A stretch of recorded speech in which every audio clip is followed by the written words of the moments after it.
বিনায়ক চতুর্থী পূজা, শ্রী গণেশ পূজা সম্পূর্ণ পুরোহিত প্রশিক্ষণ স্ক্রিপ্ট এই ভিডিওর মাধ্যমে দেওয়া হলো।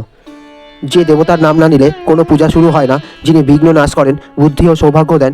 আজ আমরা শিখব বিনায়ক চতুর্থীর দিনে শ্রী গণেশ পূজা, একদম পুরোহিতের মতো শুরু করে শেষ অবধি পর্যন্ত। এই পূজা শুরু হয় শুক্লপক্ষের চতুর্থ তিথিতে। এটি সকাল বা সন্ধ্যা মানে অভিজিৎ মুহূর্ত সব থেকে শ্রেষ্ঠ এই পূজার নিয়ম হিসাবে। আচ্ছা, এই পূজার ক্ষেত্রে কিছু আবশ্যিক সামগ্রীর প্রয়োজন, যেমন শ্রী গণেশের মূর্তি বা ছবি সব থেকে গুরুত্বপূর্ণ। তারপরে প্রয়োজন হচ্ছে লাল কাপড়, তারপর গঙ্গা জল অথবা শুদ্ধ জল, যে কোনো একটি হলেই হবে। যেহেতু আমাদের গঙ্গা জলকে পবিত্র মনে হয়, তাই গঙ্গা জল অবশ্যই প্রয়োজন। এরপর প্রয়োজন উপকরণ হিসাবে পঞ্চামৃত, যেমন দুধ, দই, ঘি, মধু, চিনি, এইগুলো। এরপর দুর্বা ঘাস 21টি বা 11টি, যদি 21টি হয় তাহলে খুবই ভালো, না হলেও ব্যতিক্রম হিসাবে 11টি হলেও হবে। তারপর লাল ফুল, এর সাথে সাথে ধূপ, দীপ এবং চন্দন, এবং তার সঙ্গে দরকার সিঁদুরের, এবং তার সাথে চাল মানে আখণ্ড চাল যেটা বলে, এবং তার সাথে মিষ্টি মানে মোদক বা লাড্ডু, এবং ফল, সেটা আপনি যে কোনো রকম ফল দিতে পারেন। এছাড়া নারকেল, পান সুপারি, আর প্রদীপে ঘি বা তেল তো অবশ্যই ইম্পর্টেন্ট, এবং ঘণ্টা, জলপাত্র ও কুশ প্রয়োজন মানে কোষাকুশি এবং কুশ, এবং ফুল অক্ষত ফুলের প্রয়োজন। আমি ভিডিওর মাধ্যমে এবং ছবির আকারে বোঝানোর জন্য এবং তার সাথে আমি মন্ত্রগুলো লিখে দিয়েছি কি করতে হবে সেইগুলো। আচ্ছা, প্রথমে আপনাকে আচমন করতে হবে। প্রথমে হাতে একটু জল নেবেন, এটা শুদ্ধিকরণের জন্য। মন্ত্রটা 3বার বলবেন, ওম বিষ্ণু, ওম বিষ্ণু, ওম বিষ্ণু। এর মানে হলো নিজেকে শুদ্ধ করা হচ্ছে যাতে পূজা নিষ্কলুষ হয়। এরপর প্রাণায়াম করতে হবে। ডান নাকে আঙুল রেখে গভীর শ্বাস নিয়ে মন্ত্র বলতে হবে, ওং ভুং, ওং ভুবং, ওং সং। এটার মানে হলো শরীর, মন, প্রাণ একাগ্র করা। এরপরে ডান হাতে জল, ফুল এবং অল্প চাল নেবেন, এটা সংকল্পের জন্য সবচেয়ে গুরুত্বপূর্ণ। এবং এই মন্ত্রটি বলবেন, আমি অমুক গোত্র, অমুক নামধারী, আজ অমুক তিথিতে আমার ও পরিবারের কল্যাণার্থে শ্রী শ্রী বিনায়ক দেবের পূজা ও ব্রত করিতেছি। এর মানে হলো এই পূজা কেন করছেন তা ঈশ্বরকে জানানোর জন্য।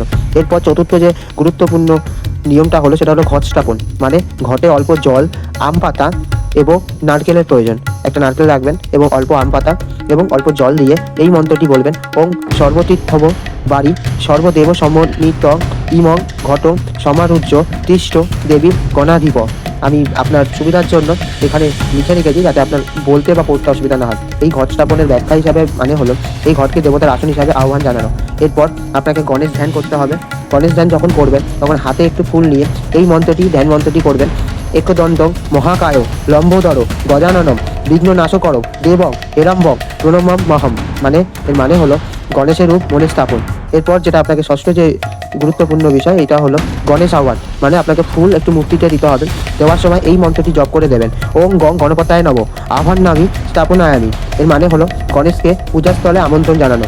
এরপর যে সপ্তম যে গুরুত্বপূর্ণ পদটি রয়েছে সেটা হলো আসন, পাদ্য, অর্ঘ্য, আচমন। প্রতিটি সময় হাতে জল অথবা ফুল নেবেন। আসন দানের সময় এই মন্ত্রটি বলবেন, আসনম সমর্পয়ামি। আচ্ছা, পা ধোবার জলের সময় এই মন্ত্রটি বলবেন, পাদ্যম সমর্পয়ামি। তারপরে বলবেন অর্ঘ্যং সমর্পয়ামি, এবং আচমনের সময় বলবেন আচমনয়ম সমর্পয়ামি। আমি আপনাকে এখানে লিখে দিয়েছি যাতে বলতে বা পড়তে কোনো অসুবিধা না হয়। ব্যাখ্যা হলো দেবতাকে অতিথির মতো সম্মান জানানো। আচ্ছা, এরপর যেটা আপনাকে করতে হবে, শান ও পঞ্চামৃত মানে এক এক করে দুধ, দই, ঘি, মধু এবং চিনি দিয়ে এই মন্ত্রটি বলবেন, ওং গং গণপতায় নমঃ পঞ্চামৃত শানম সমর্পয়ামি। এর মানে হলো দেবতাকে শুদ্ধ ও প্রসন্ন করা। এরপর বস্ত্র, চন্দন, সিঁদুর এইসব লাগবে, যেখানে আপনি বস্ত্র দানের সময় বলবেন বস্ত্রম সমর্পয়ামি, চন্দনের সময় বলবেন চন্দনম সমর্পয়ামি, এবং সিঁদুর দানের সময় বলবেন সিঁদুরম সমর্পয়ামি। এর ব্যাখ্যা হলো শৃঙ্গার। এরপর যে গুরুত্বপূর্ণ বিষয়টি হচ্ছে দুর্বা অর্পণ, যেটা আমি প্রথমেই বলেছিলাম অতি গুরুত্বপূর্ণ। 21টি দুর্বা বা 11টি দুর্বা হাতে নিয়ে এই মন্ত্রটি জপ করবেন, দুর্বাং কুরাং সুহারিতান অমৃত সম্ভবাং গণেশায় নিমে দয়ামি গৃহান পরমেশ্বর। এর মানে হলো দুর্বা গণেশের খুবই প্রিয়, এতে পূজা পূর্ণ হয়। আচ্ছা, এরপর যে পরবর্তী যে প্রসেসটি রয়েছে সেটা হলো ফুল, ধূপ এবং দীপ। আচ্ছা, ফুল যখন দান করবেন তখন বলবেন পুষ্পং সমর্পয়ামি। ধূপ যখন দান করবেন তখন বলবেন ধূপং আর্ঘাপ্রয়ামি। আচ্ছা, দীপ যখন দান করবেন তখন বলবেন দীপং দশায়ামি। এর মানে হলো ভক্তি ও আলো নিবেদন। আচ্ছা, এরপর যেটা রয়েছে নৈবেদ্য মানে মোদক। মোদক হাতে নিয়ে বলবেন, মোদক প্রিয় দেবায় নৈবদ্যং সমর্পয়ামি গৃহাং পরমেশ্বর। এর মানে হলো গণেশের মোদক প্রিয়, এই নৈবেদ্য তিনি সন্তুষ্ট হন। এরপর সবশেষে প্রণাম মন্ত্র বলবেন বক্রতন্দু মহাকায় সূর্যকোটি সমর্প্রভ নির্বিঘ্ন কুরুমে দেব সর্বকায়েষু সর্বদা। এর মানে হলো জীবনের সব বাধা দূর করার প্রার্থনা। এরপর আরতি দেবেন ঘণ্টা ও দীপ জ্বালিয়ে। গণেশের আরতিও গাইতে পারেন এই ক্ষেত্রে। শেষে ক্ষমা প্রার্থনা, পূজা সমাপ্তির মন্ত্র। অপরাধ মন্ত্রটি হলো অপরাধ সহস্রাণী ত্রিয়ন্তে অহর্নিশম দাসোহ মিতি মামো মত্তা ক্ষমস্ব গণনায়ক, এর মানে হলো জানতে বা জানাতে হওয়া ভুল ক্ষমা চাওয়া। শেষে পুণ্যাহুতি ও প্রণাম ফুল হাতে মাথায় স্পর্শ করে বলবেন ওম। মন্ত্রটি হলো ওম শান্তি শান্তি শান্তি।